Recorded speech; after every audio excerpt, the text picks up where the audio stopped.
The British had come out on the 19th of April. They had failed. They had been driven back in to Boston. And you have about 3,000 British troops basically trapped in Boston, the peninsula of Boston, the city of Boston. And the Americans are surrounding them on the outside. Arnold is part of that, enthusiastically so. And what he is going to do when he gets into the Cambridge area across from Boston, he's going to seek out an acquaintance by the name of Joseph Warren. Warren's actually a fairly famous revolutionary leader. He will go on to die within a few months at the Battle of Bunker Hill.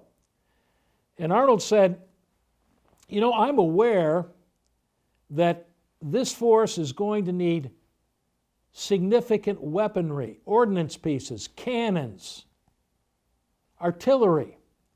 And I know where it is. And I know where we can get it. And Warren was very interested in this because of Arnold's trading into Canada. He was aware that way out west, about 250 to 300 miles, at the lower end of Lake Champlain, you have Fort Ticonderoga, a major British installation, at this point pretty much run down. And there's also Crown Point about 12 miles to the north, at one time another major British installation. And Arnold knows there are lots of artillery pieces out there. What we need to do is go out and get them and bring them, because if we're going to really drive the British out of Boston, you're going to need heavy ordnance, heavy weapons, cannons. And so Warren will then in turn make arrangements for Arnold to be commissioned a colonel in the Massachusetts forces. This is a very interesting kind of a story, especially because at this point in time, except for organizing a militia unit, Arnold has fundamentally zero, nada, none, no military experience.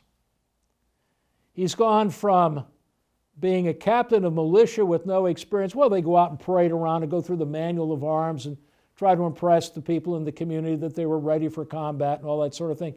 But he had no experience. So this is the beginning of the career of what I have described in one article as a natural military genius. Well, we don't usually think of Arnold in those terms, but that's what he was.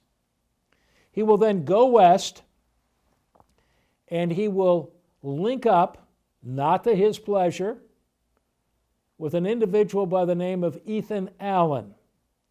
Ethan Allen is the leader of the Green Mountain Boys in Vermont. They too know about those weapons, and they also know that if they take Fort Ticonderoga, there's lots of easy plunder. And so Arnold shows up. He doesn't yet have any troops behind him. He confronts Ethan Allen. The boys say, we don't want to have anything to do with Arnold. But what did Arnold have? He had a commission. He had a commission from the folks back in Massachusetts. So Allen said, well, we'll make you the co-leader. And so early on the morning of May 10th, it's actually under dark. It's still dark outside. Arnold will cross with about 80 of the boys with Ethan Allen, and they will quickly take Fort Ticonderoga and the contents therein. Now, Arnold's concerned about the artillery, but I hate to say this, but the boys had other interests. Like one of their interests, they had heard there was an ample supply of rum in the fort. There actually was about 90 gallons. And those boys knew how to drink rum. And they got drunk, roaring drunk, to the point where a couple of them tried to shoot Arnold. Either the guns misfired or they were so drunk they couldn't hit him. And so here's Arnold. He's trying to capture this fort for the purpose of getting that weaponry. Well, the boys are sort of interested in plunder, and they'll drift away in the next few days. And they'll go back to the Vermont territory. But Arnold's there, and he's really in command. He'll build his force, and he will be the key person in making that force available. Now, let me tell you a little story about this. Ethan Allen wanted the credit for taking Fort Ticonderoga. He, like Arnold, is an ambitious guy.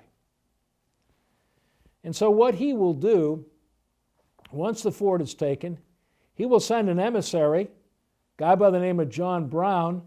He'll send him all the way to Philadelphia to report to the Second Continental Congress, now meeting in Philadelphia.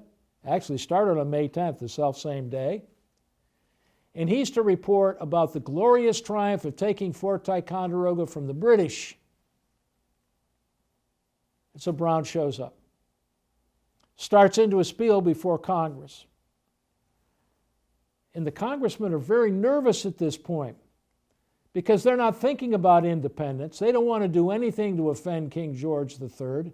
They're hoping to reconcile differences with the British Crown. They said, "What? You took Fort Ticonderoga? You didn't have any authority to do that." And so Brown does this backward kind of thing. And he said, "Well, you know, what I really meant was this madman Benedict Arnold took Fort Ticonderoga." Can you believe it? The beginning of Arnold's suspicious reputation is planted right there in 1775 at the Continental Congress. There are so many stories like this I could tell you. I don't know which ones to eliminate and which ones to keep, but the point is, Arnold already is developing a suspicious reputation. And what ultimately will happen in the Ticonderoga area is that Massachusetts and Connecticut will basically come to an agreement that Connecticut should pay for the forces, not Massachusetts. That is, pay for the forces in the Ticonderoga area. And so Connecticut will send their own head officer, their own colonel, Benjamin Hinman by name, to take over and to send Benedict Arnold home. Now here's the guy who really had made this a very important fort. Congress, by the way, has already backed off of its order about this notion about you shouldn't have taken the fort, you should return the guns and all of that. That's all gone away. But Arnold is set home in shame, basically. But on the way home, back to New Haven, he'll meet with a man by the name of Philip Schuyler. Philip Schuyler has just been named a Major General in the Continental Army. He's in charge of the Army's Northern Department. And Schuyler knows that Arnold's done a good job at Ticonderoga, and he's sympathetic toward him. He said, "We need people of your talent and ability in our army. Maybe I can help you along the way." Arnold will thank them, and then he goes home to face the tragedy that his first wife, Margaret Mansfield, had died unexpectedly. And Arnold has 3 young sons at this point. So he's got a real dilemma now.